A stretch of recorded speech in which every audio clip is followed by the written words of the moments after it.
Hello everyone, welcome back to another video on the channel. So today we're going to be going through my League 2 predictions. Before we get into the video, I just want to say thank you so much for 700 subscribers. We hit it the other night and I woke up to it and it was honestly amazing. I love you all so much, the support is unreal. But I just want to say a really big thank you to everyone still watching the videos at the minute.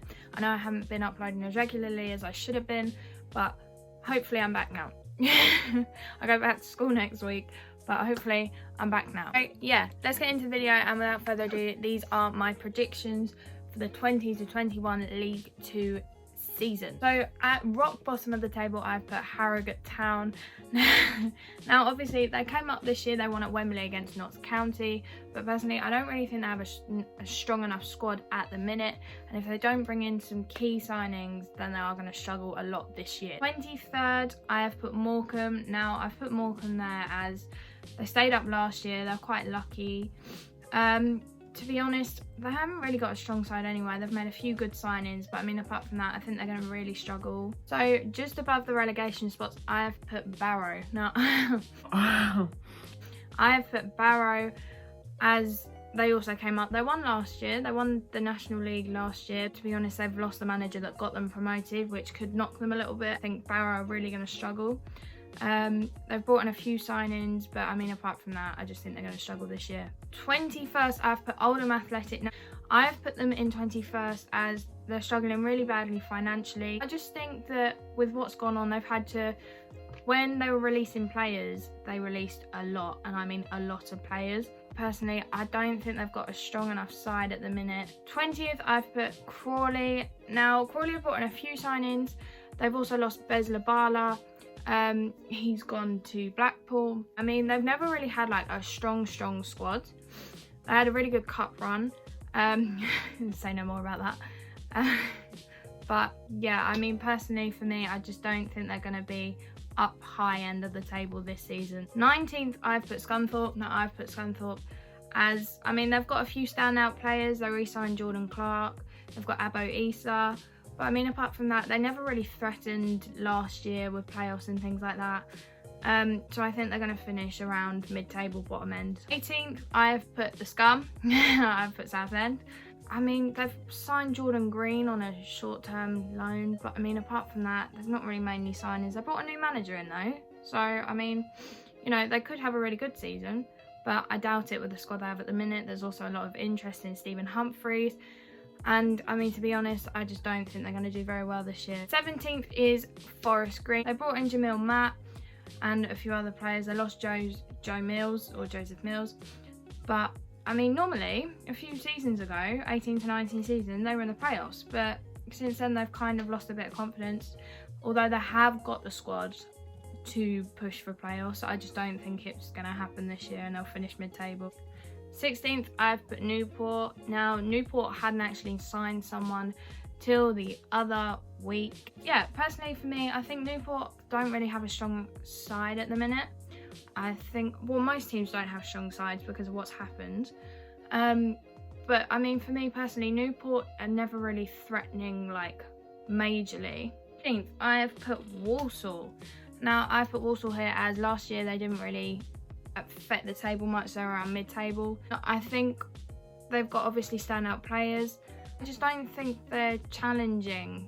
They're not going to challenge for playoffs this year. 14th, I have put Colchester. Now, I am not confident for this season at all. I was, but I mean, quite a lot of the fans don't think we're going to go up.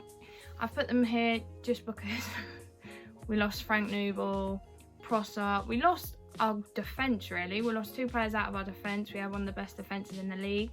Obviously, we got Miles Welch-Hayes, we got Omar. We also signed Tommy Smith as well, which is good. So we could have the same type of defence, but personally, I think we're going to finish in mid-table. 13th, I've put Grimsby. I've put Grimsby here as they're normally up around the top half of the table, never really had playoffs, but they're a strong side and they've brought in a few signings as well. I also love the kit this year. Now, 12th, I have put Tranmere. I think Tranmere are they're going to be in the top half of the table. I don't think they're going to be threatening for playoffs. They're currently trying to sign James Norwood on a loan deal again, which would be good for them if he can have that spark that he did in the 18 to 19 season. But I mean, for me, I don't think they're going to be in playoffs. 11th, I have put Exeter. I mean, for me, last year, they had quite a strong side, I give them that. Obviously, they got to playoff final and bottled it again.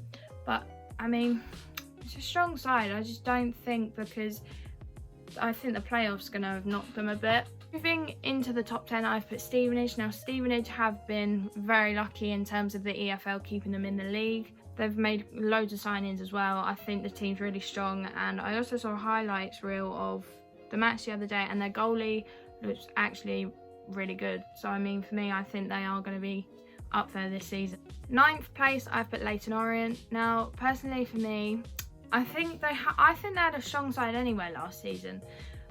They just went through rough patches of form. So I reckon they're going to finish 9th. They could even end up pushing for playoffs, but I doubt it. I mean, apart from that, I reckon they're staying in the top half of the table this year. Outside of the playoffs, I've put Cheltenham. The team, they haven't lost they haven't lost crucial as such players to the team.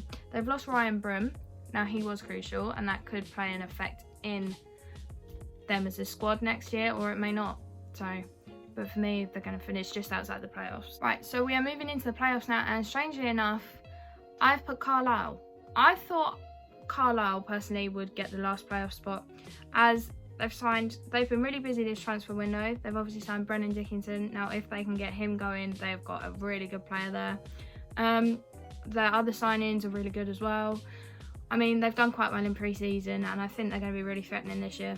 6th, I've put Cambridge. Now, personally, Cambridge have been really, really busy on the transfer front. Gone and brought out the away kit, which I will be doing the reactions to soon. That was a kit that they won promotion in. Personally, I think that might happen again. I don't even know why, but I think they'll get playoffs. 5th, I've put Bradford. Now, Bradford have been quite strong in the transfer front. They're also in quite a lot of debt apparently, but they've also managed to sign a lot of players. They've got Curtis Guthrie, and he's been quite impressive for them during pre-season. They've also re-signed a few of their players that they originally let go. For me, they had a strong side anyway, and I think that they'll really push for promotion this year. Last playoff spot, I've put Mansfield. Now, quite a lot of people think they're going to go up automatically. For me, I don't. I think they're definitely going to end up getting some sort of promotion chance like the playoffs. I don't know if they're going to win them, but for me, I reckon they will get playoffs this year with the squad they have. They've signed Jamie Reid, they've signed Jordan Bowery, Roman Mayonnaise, they've Marek Steck, they've got a really good goalie, they've strengthened their defence. I think it may be a little bit too crowded in the attacking area, but apart from that, they've got a really strong side this year, and I'm a little bit worried for when we play them. So moving into automatic promotion places, I've put Salford. So for me, yeah, basically they've gone and spent loads of money on signings, things like that. They've also got a few on a free transfer. Done quite well during pre-season so far, and I think they're going to be a really strong side this year. Just missed out on playoffs last year, but they're definitely going to get it. Now, I know this sounds weird and most people aren't expecting it. I've put Port Vale second as runners-up, and I think I've put them here, or I put them here as last year they were really strong throughout, and towards the end of the season before COVID, or the end of the season, towards February time, March time, they were starting to get really, really strong. They've also brought in Theo Robinson, loads of other players as well. They've signed Visser. For me, I think they're going to be the underdogs this season, and I think they're going to get promoted. So, Champions of League 2, everyone's saying it. It's got to be Bolton, hasn't it? I've put Bolton top of the table because they've just brought loads and loads of players, or they've signed loads and loads of players. Most of them are free transfers. They brought in Ian Everett, got Brandon Comley, Gordon. I've got loads of good signings that have been brought in. They've completely replaced the squad they had last year. And to be honest, I think they're just going to dominate the league, really. That is the end of today's video. Those are my predictions for the League 2 table. Honestly, I don't mean any offensive way. It's just for the kind of jokey thing. And if I do get any places right, I'm a psychic. But yeah, leave a like on the video for good luck in this year's Carabao Cup first round on the Saturday. A like and a subscribe give you good luck for that Saturday. But apart from that, if you're new to the channel, smash that subscribe button, and I'll see you in the next video.